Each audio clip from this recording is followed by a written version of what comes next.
د بېنظیرې د روپو نوی قسط په رقم نه شروع کیږي. د دې مبارک زیاتره کسان تپوس کوي وایي موږ ته به 13,500 روپۍ چې دي دا به رقم نه میلاویږي.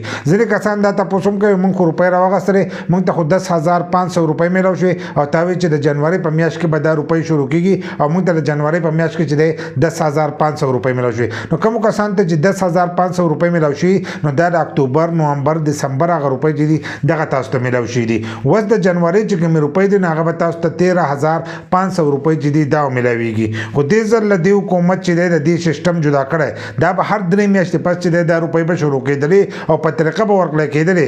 لکه اوس په جنوري کې چې کم قسط شروع کېدو نو دا به تاسو ته میلاوېدلې 13,500 روپۍ.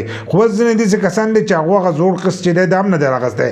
10,500 روپۍ چې دي د هغو په علاقه کې نوې شروع شوي اوس شروع شوې نو هغه اوس 10,500 روپۍ چې دي دا راخلي نو هغه دا تپوس کوي تاسو ته چې کوم میلاویږي دا د اکتوبر نومبر دسمبر هغه روپۍ چې دي دغه تاسو ته میلاویږي. اوس چې کوم قسط شروع کېږي نو هغه به تاسو ته 13,500 روپۍ چې دی دا میلاویږي او دا قسط چې دی دا به تاسو ته په فروری کې میلاویږي په 2مه میاشت کې میلاویږي. د دې میاشت خو دا جنوري وه خو دې چې دی هغه 2مې میاشت ته ورواړو. د دې په منځ کې چې دی یو قسط اوس دې چې دی دا مس کوي نو تاسو ته به 13,500 روپۍ چې دي دا میلاویږي. خو ترتیب چې دی دا اوس اوټ شوی دی. د دې نه مخکې به داسې وي چې 3 میاشتې به پوره شوې 3 میاشتې پس چې دی دغه روپۍ به شروع کړي. نو اوس د فروری پورې صبر وکړئ په فروری کې به تاسو ته دغه روپۍ چې دي دا میلاویږي.